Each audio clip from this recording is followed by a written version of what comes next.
Hi, I'm Mark and I'm passionate about English. Okay, so we're back to a little bit of fancy dress. Fancy dress means wearing something unusual. We say in English a fancy dress party. If you go to a fancy dress party, you don't wear your normal clothes. You wear something, maybe you want to look like Madonna or Tarzan or Mickey Mouse. So this is what I'm wearing today. I hope it makes you laugh a little bit and encourages you to share the mini lesson with your friends. All right, or I was going to say okie dokie. Okie dokie is another way of saying okay in English. Okie dokie. Okie dokie means, yeah, okay, let's begin.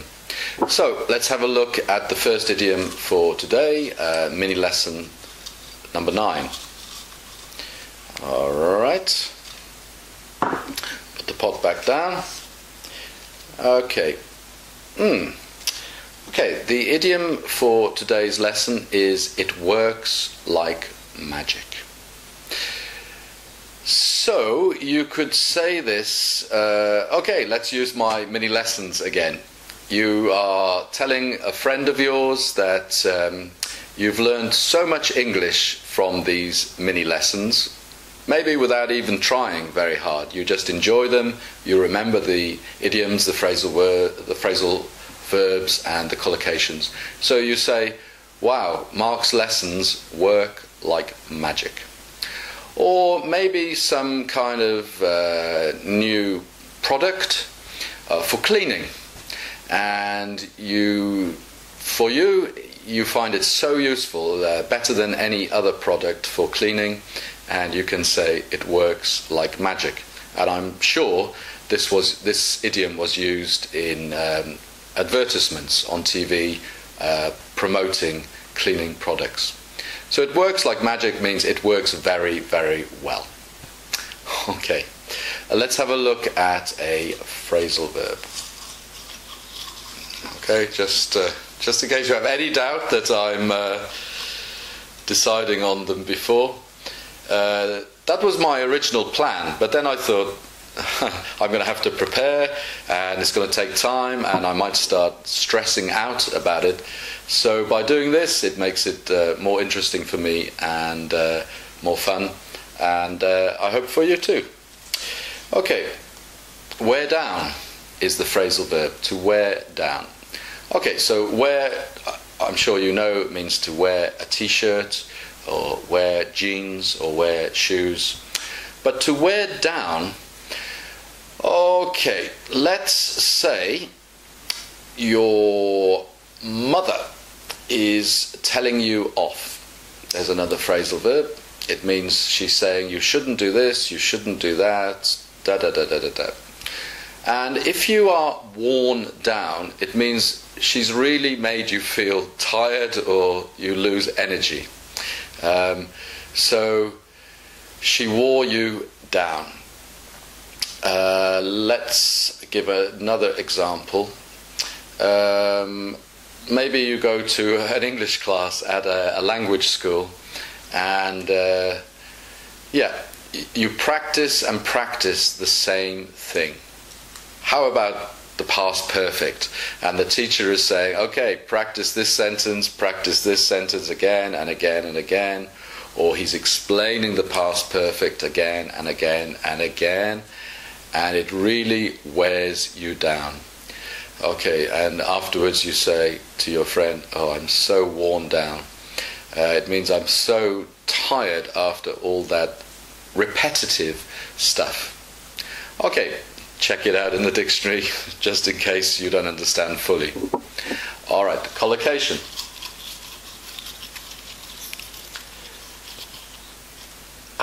Got it. Okay, it's upside down. Okay, wander aimlessly. Okay, aimless means you don't have any aim, you don't have any goal, you don't have any plan. And to wander means to just go around, kind of walking somewhere. When you put them together, to wander aimlessly, well, it could be positive or it could be negative. Let's say last weekend I went to Barcelona and I really enjoyed wandering aimlessly around the city. So I didn't have any plan to go to this museum or the cathedral or to any special restaurant. I just walked around wherever I felt. And so that is to wander aimlessly. It could be because you're not in a very happy mood, you can't make a goal, you can't make a plan. So I just wandered aimlessly around the city. So this would mean, yeah, you probably weren't feeling so good, you didn't enjoy yourself, and you just walked around and saw different things. So, of course, in English, also, it depends on how you say things. So, I had a fantastic time in Barcelona. I just wandered aimlessly around the city. Or you could say, well, I went to Barcelona last weekend. Well, it was okay, but I didn't do much. I just wandered aimlessly around the city. So you can see from the tone of my voice and the other parts of what I've said that one is positive, the first one, and the other is not so positive, it's negative. All right, jokes for today. Let's have a look and open the book. Okay, let's have a look. I take my glasses off and okay. Okay, this section is called imponderables. Now, this is a word I guess is not going to be very useful to you, but imponderables means something which makes you think, or actually is difficult to think about it. All right, so let's say, okay, the first one is, why is a boxing ring square? Okay, because a ring is round, but we call the boxing ring where you have a boxing match is actually square. So it's saying, it's kind of, why is a boxing ring square? It should be round. All right, because it's called a ring. Okay, another one. Why is the third hand on the watch called a second hand? Okay, so on a watch, normally you have the hand to show the hour, the hand to show the minutes, but then often on a watch there's another hand which goes around, of course, 60 times a minute. That's called the second hand, but in actual fact it's the third hand of the watch. But it doesn't mean the number 2 hand, it means the second hand, the hand that records the seconds. So again, it's an imponderable. Why is that?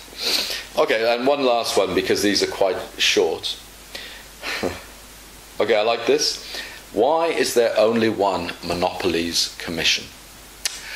Okay, a monopoly is, let's say, a company who supplies a product, but nobody else supplies that product. We can say they have the market wrapped up. There's no competition from other companies. Now, the Monopolies Commission is designed to look into monopolies, companies that have a monopoly. And sometimes they will even try and break the company up to make the competition fairer. And there are quite a lot of examples of this. I believe with Apple or with Bill Gates and so on. They were investigated by the Monopolies Commission because the company was becoming too strong. And if a company becomes very, very strong, then they can charge what price they like, and it doesn't seem fair for the consumer. But this imponderable is saying, well, it's a monopolies commission. Why is there only one of them? We should make the investigating body more of them. It's very good.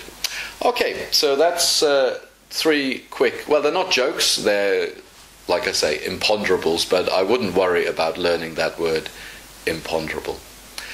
Okay, so that's the end of today's mini lesson. I hope you enjoyed it. I hope you will share it with your friends and get more people interested in passionateaboutenglish.com.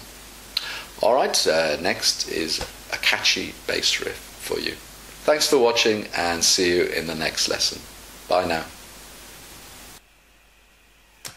Okie dokie, let's get on with the bass riff for today's mini lesson. This is the beginning of the song, and of course it's played during the song as well. Okay, so here we go. Check I've got a nice bit of volume for you. And here we go, just 3 notes.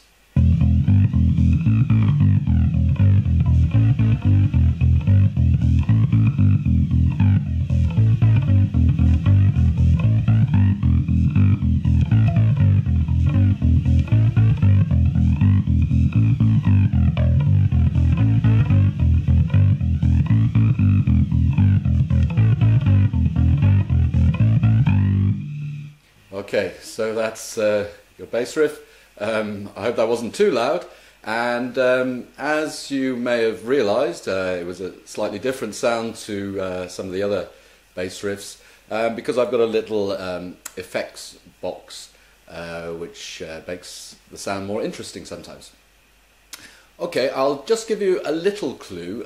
This band is not as old as some of the bands that I've been playing the bass riffs from, and they're actually from the county of Devon in England. Again, a 3-piece band, and the guitarist is outstanding.